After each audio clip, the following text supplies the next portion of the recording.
Comment surmonter ses peurs lorsqu'on se sent appelé à effectuer un changement important dans sa vie? Comment être sûr que c'est la bonne voie?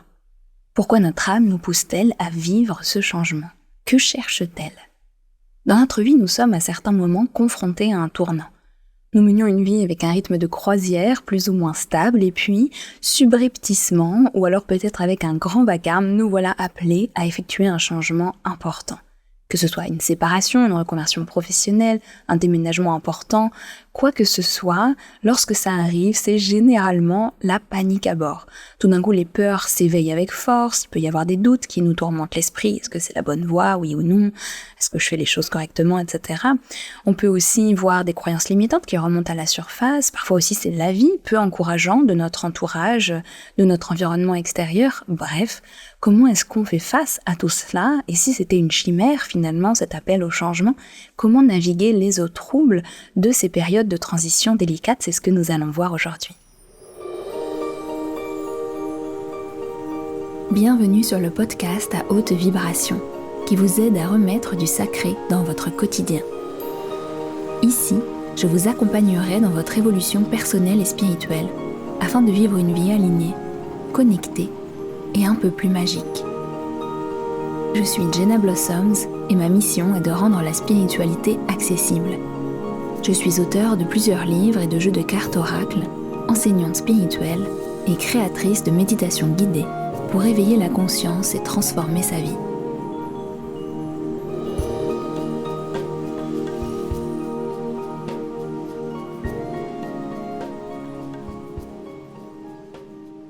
Alors, si vous êtes en train de vivre un changement actuellement, que ce soit quelque chose dont vous ayez l'impression qu'il est imposé par l'extérieur, une maladie, je sais pas, votre compagnon qui est muté dans une autre ville, etc., ou que ce soit quelque chose que vous avez activement désiré ou que vous sentez qui est en train de grandir à l'intérieur de vous, la première chose que j'ai envie de partager avec vous, c'est que notre âme, à tous, cherche à évoluer. Son intention d'incarnation, lorsqu'on vient sur Terre, ce n'est pas, et je répète, ce n'est pas de voguer sur une mer calme sans jamais changer de cap.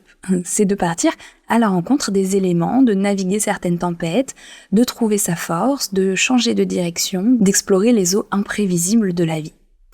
Votre âme, notre âme à tous, elle a une intention profonde, ancrée au fond d'elle-même, et par votre chemin de vie, elle reconnaîtra naturellement quand elle sera prête pour passer un cap, pour changer de voie, pour explorer autre chose, que ce soit un événement voulu par la vie, par l'extérieur, où vous avez l'impression que vous n'avez pas vraiment de contrôle, ou que ce soit, et là c'est encore plus intéressant, quelque chose qui commence à émerger à l'intérieur de vous. Je dis que c'est plus intéressant, pourquoi? Parce que là, vous avez la possibilité, ou non, vous avez vraiment une opportunité incroyable d'apprentissage, d'aller accueillir cette envie de changement, cet appel intérieur, et les décisions que vous allez prendre à partir de cet appel de l'âme vont être très importantes dans le destin de votre vie, dans comment vous allez façonner votre vie, vos choix, votre incarnation, et c'est ça que l'âme vient vivre finalement. N'oublions pas de rappeler aussi que votre âme, elle arrive sur Terre avec un bagage. C'est d'abord une histoire, des intentions, des envies d'écrire un scénario qui est différent que celui qui a été joué dans d'anciennes vies. Elle vient aussi avec des défis à relever pour évoluer et pour grandir. Bref, elle ne vient pas comme une toile vierge, mais comme la continuité de nombreuses expériences qu'elle aurait déjà vécues. Elle ne cherche donc pas à venir vous embêter ou à vous faire peur à travers ces appels au changement, elle cherche tout simplement à grandir. Et on ne grandit pas sans vivre des changements. Alors, au moment où votre âme est prête, quand vous avez atteint une certaine maturité, que vous en ayez conscience ou non, ou alors quand vous vous êtes tout simplement trop éloigné de votre véritable appel intérieur, votre âme se manifeste et vous parle. Elle se met à vous appeler. Elle vous envoie les signaux pour vivre un changement, et au début, c'est quelque chose de subtil, c'est en douceur, avec joie, avec bienveillance, avec beaucoup d'amour aussi. C'est comme une suggestion. Tiens, si on commençait à mettre en place certains changements, si je commençais à décider les choses différemment, je me sens appelée de plus en plus à cheminer autrement, ailleurs, avec d'autres personnes. Et petit à petit, si nous n'accueillons pas ces appels, si nous ne les reconnaissons pas comme un élan de sagesse venant du plus profond de notre être, eh bien, va commencer à se créer une espèce de dissociation entre notre essence profonde, l'appel de notre âme, qui nous sommes véritablement, et la vie que nous menons. Et de plus en plus fort, votre âme se mettra à vous parler, ou tentera de se faire entendre, et là, c'est une opportunité pour vous, soit de l'écouter, de faire face à vos peurs, de faire des choix qui sont les choix d'un niveau de conscience supérieur, et eh bien de grandir pour votre âme, de venir vivre dans ces nouvelles circonstances quelque chose d'intéressant pour elle, soit vous lui fermez la porte et elle pourra peut-être se taire pendant un moment, mais jamais éternellement. Elle reviendra encore et toujours vous proposer de grandir. À chaque fois que vous dites non à un élan intérieur qui est authentique, bien sûr, je ne parle pas de lubie passagère, on va en parler juste après, mais d'un élan de votre âme, eh bien ce n'est que partie remise. Et généralement cet appel, lorsque vous lui fermez la porte une première fois, une seconde fois, une troisième fois, eh bien à chaque fois il se fait de plus en plus fort et parfois, je n'ai pas peur des mots, de plus en plus violemment.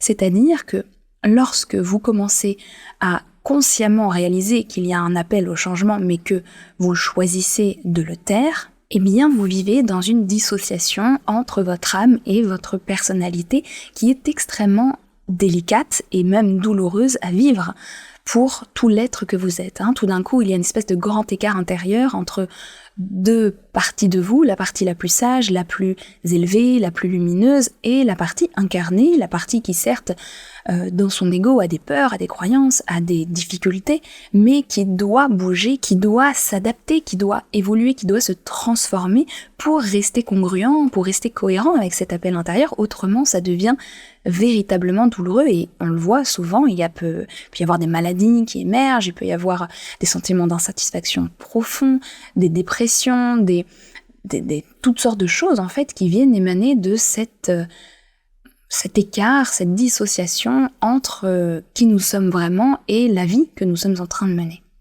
Alors quand vous sentez cet appel au changement, même si évidemment au début vous ne savez peut-être pas bien où est-ce qu'il vous dirige, au lieu d'immédiatement lui fermer la porte, donnez-lui de l'espace. Posez-lui des questions. Dites-lui « Ok, je sens que mon âme m'invite à marcher dans une nouvelle direction, je sens qu'elle m'invite à peut-être marcher autrement, encore une fois, ailleurs, avec d'autres personnes, etc. Même si je ne sais pas encore où, je ne sais pas encore comment, ni avec qui, je lui fais confiance. Je sais que mon âme, au fin fond de mon cœur, me guide vers un changement qui fait sens, vers plus d'épanouissement et de liberté. Peut-être que j'aurai à confronter certaines peurs, à m'adapter et à me transformer intérieurement, mais dans le fond, je choisis de faire confiance à ma sagesse intérieure, à la grande sagesse et le grand alignement de l'univers qui s'exprime à travers moi. Et donc, oui, votre âme, effectivement, peut vous faire traverser des tempêtes, peut vous faire sortir de votre zone de sécurité, qu'on appelle parfois zone de confort, mais que je trouve le terme peu à propos. Elle peut aussi vous faire rencontrer vos peurs, parfois vos parties d'ombre les plus difficiles, mais elle cherche toujours à vous permettre de vivre plus de lumière, d'alignement et de conscience.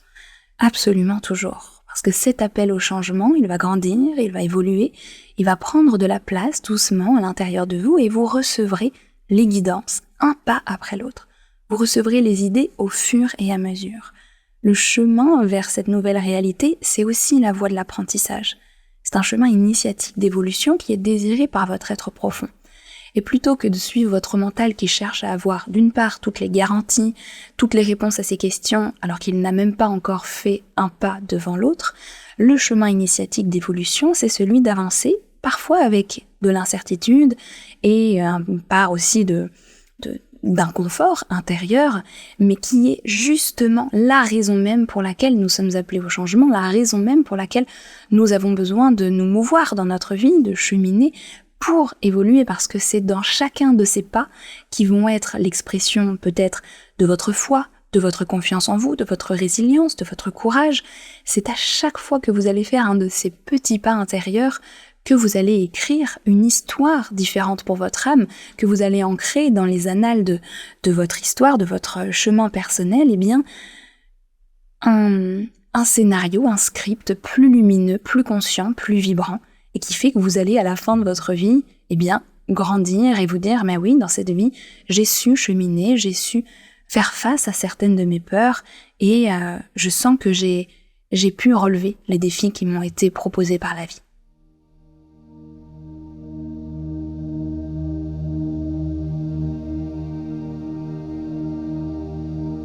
Alors maintenant, peut-être que vous vous demandez comment surmonter ces peurs lorsqu'on se sent appelé à effectuer un changement important dans sa vie.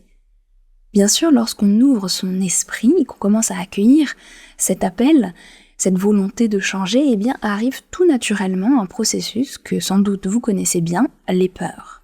La peur de rater, la peur de se tromper, la peur de perdre ce que l'on a actuellement, la peur de regretter plus tard, je sais que moi celle-là je la connais bien, peut-être la peur de manquer, que ce soit d'argent, de temps, de sécurité, bref, je vais vous laisser faire votre propre liste parce que vous connaissez bien les peurs qui se manifestent en vous.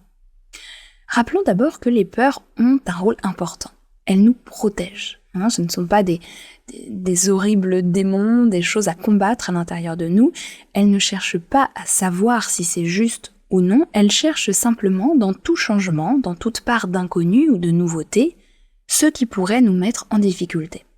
À chaque fois que ça se présente, même si c'est très subtil, elles viennent analyser, passer au crible et surtout au prisme des informations que nous avons déjà accumulées et décident si ça vaut le coup ou non. C'est-à-dire que lorsque j'ai l'envie de déménager dans une nouvelle ville, par exemple, je me dis alors, quelles sont toutes les informations que je connais sur cette ville? Quelles sont toutes les informations que j'ai déjà accumulées sur des personnes qui ont vécu ces changements de vie et pour qui ça s'est mal passé?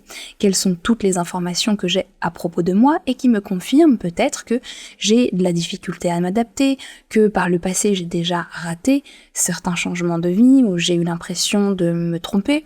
Et donc, toutes ces informations, qui sont beaucoup sur le plan inconscient, vont permettre à nos peurs, à notre ego mental de tirer certaines conclusions pour nous protéger. Lorsque je vois un changement qui émerge, je fais tout ça intérieurement, souvent de manière inconsciente. Est-ce que ça vaut le coup ou non? Non, alors je m'active et en tant que peur, je signale que c'est dangereux et qu'il ne faut surtout pas y aller. Alors, évidemment, vous l'aurez compris, c'est le prisme de nos informations accumulées qui nous intéresse. Ce sont toutes les mémoires que nous avons, à la fois de cette vie que j'ai listée, mais parlons aussi des anciennes vies qui viennent entrer en jeu. Il y a aussi nos croyances, notre éducation, les histoires que nous avons entendues d'autres personnes, comme je l'ai cité, etc. Et donc notre tamis intérieur peut être saturé d'expériences traumatisantes, d'informations négatives, de croyances qui vont nous laisser penser que ce n'est pas possible et l'ego fera un super travail pour nous éviter de souffrir. La première étape, c'est donc de regarder avec un peu plus de conscience, d'honnêteté aussi, et là je vous renvoie à mon podcast sur l'honnêteté, qui est pour moi un des podcasts peut-être les plus forts, les plus importants dans ceux que j'ai partagés. Et d'aller regarder aussi qu'est-ce qu'il y a à l'intérieur de nous. Observer avec un peu de distance, qu'est-ce que nous propose de croire, de penser notre mental qui aura fait ce travail de collection d'informations. Alors comment changer de regard sur les peurs? Tout d'abord les voir comme une opportunité de grandir, de cheminer autrement, d'élever sa conscience, de fonctionner différemment, mais aussi comme j'ai dit, de se rencontrer. De venir activer son potentiel. Lorsqu'une peur émerge, elle vient avec amour finalement, essayer de nous protéger, essayer de nous empêcher de souffrir, c'est un mécanisme sain et important. Et ensuite, comment nous pouvons le regarder avec cet amour-là et lui dire d'accord, je te vois, je vois que tu essayes de me protéger et petit à petit, comme je l'ai déjà fait maintes et maintes fois dans ma vie, je vais étendre le cercle de mes possibles, je vais voir qu'à travers la peur, il y a en fait une porte qui demande à être franchie pour peut-être cheminer plus loin, élargir ma conscience, activer ma capacité à être de manière plus grandiose, plus importante. Aussi, les peurs sont un signal, mais pas une vérité absolue. C'est une réaction émotionnelle à des pensées et des croyances souvent inconscientes que nous avons profondément ancrées en nous. Et lorsque nous commençons donc à changer de regard, que ce soit sur nous, sur le monde, sur la vie, elle commence à s'apaiser puisque la réaction émotionnelle qui a été causée par cette pensée racine change. Si on change la cause, on change forcément la réaction. Donc le but, c'est de se dire, je ne vais pas essayer de confronter cette peur, de l'effacer, de la tuer dans l'œuf d'une certaine manière, mais de regarder quelles sont les croyances qui sont plus profondément actives à l'intérieur de moi et me dire, ok, est-ce qu'elles sont véritablement vraies? Est-ce que je peux les regarder autrement? Est-ce que je peux peut-être, par mon histoire, prouver qu'un autre chemin est possible? Est-ce que je peux me dire, je peux avancer même si j'ai cette réaction émotionnelle qui est encore active en moi? Et je crois profondément qu'il est important d'avancer avant que toutes les peurs soient effacées, parce que c'est justement en changeant ces actions que les peurs s'atténuent. Et puis, vous pouvez aussi demander à votre âme, avec ce changement qui émerge en moi, quelles qualités, valeurs et caractéristiques suis-je obligé de développer? Est-ce qu'il s'agit de la patience, de la foi, de la confiance en moi, peut-être lâcher prise, ou bien savoir poser des limites, vivre avec moins aussi, savoir renoncer un petit peu ou revoir ses priorités, c'est aussi des leçons importantes pour l'âme, parfois sur le plan karmique, et je pense que vous aurez un aperçu de ce qui se joue sur un plan plus profond. Ça m'est arrivé plusieurs fois dans ma vie de faire face à des moments difficiles, à des moments qui venaient réactiver des peurs en moi, et mon âme a su me parler et me dire, ok, là c'est une belle opportunité d'aller faire face à des peurs et d'aller faire des choix que peut-être tu n'as pas su faire dans d'autres vies, mais qui vont te permettre de développer une confiance, de développer de nouvelles valeurs qui peut-être te font défaut actuellement.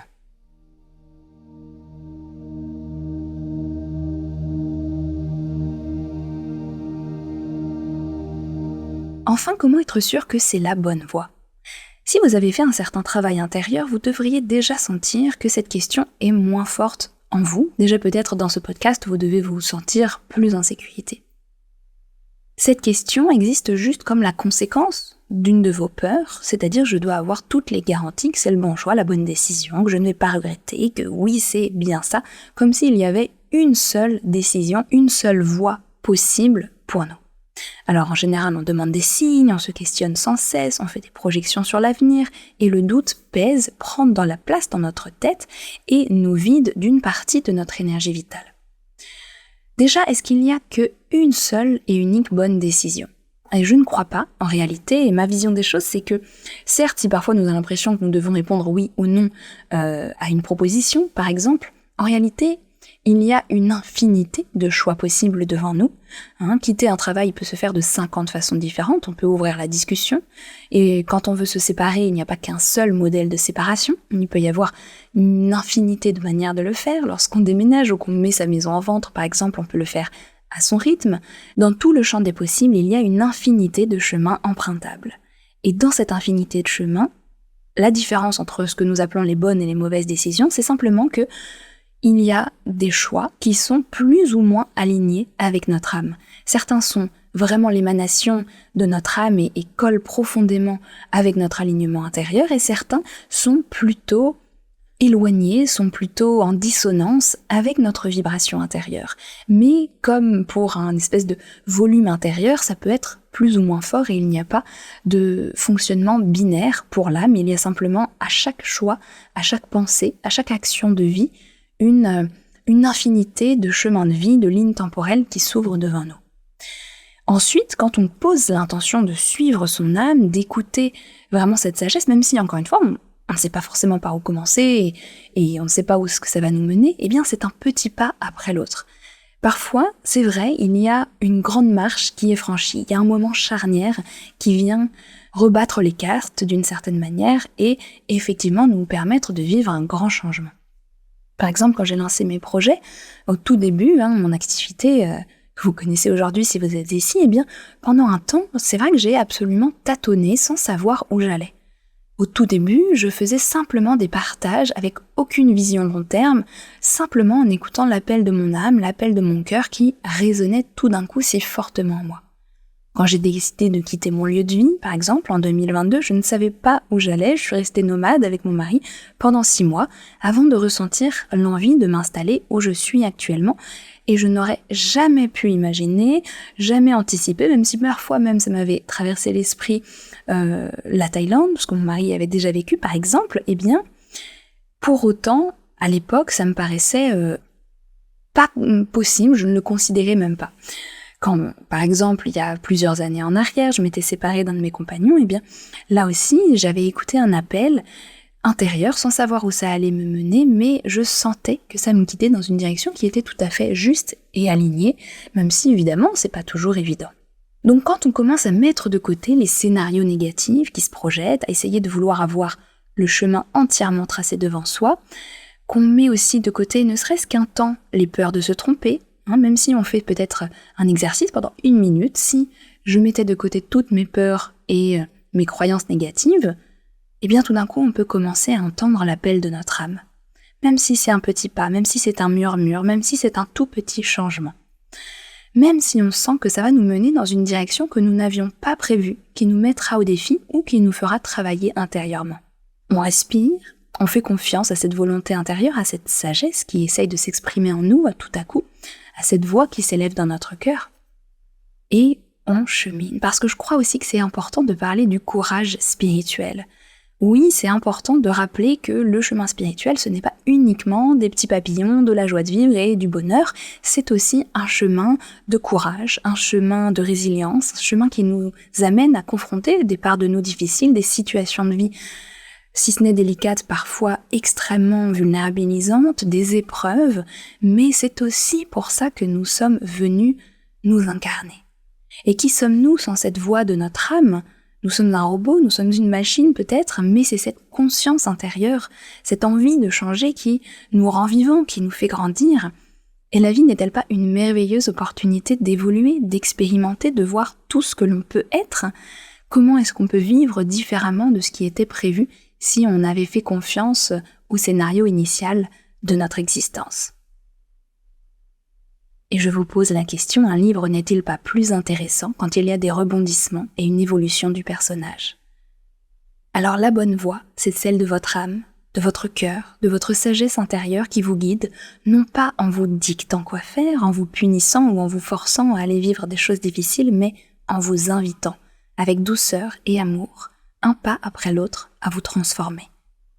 Alors oui, vous aurez peur, c'est probable, oui, vous aurez des doutes, c'est presque inévitable, oui, vous aurez parfois du mal à y voir clair, je suis passée par là également, mais une chose est sûre, en suivant l'appel intérieur de votre âme, vous allez vous transformer pour le meilleur. Alors, moi j'ai vécu ces changements de vie, je suis sûre que j'en vivrai à nouveau, comme tout un chacun, personne n'est épargné, mais les âmes les plus sages sont aussi celles qui savent surfer sur ces vagues de changement, qui savent évoluer, parfois plus vite, plus profondément et avec moins de résistance. Alors, ayez foi en vous. Ayez foi en la vie, ayez foi en la guidance de votre âme. Ce podcast se termine, mais avant de raccrocher peut-être et de quitter cette écoute, je veux simplement vous partager une petite chose qui vous intéressera sans doute si vous êtes en plein cœur d'une transition de vie.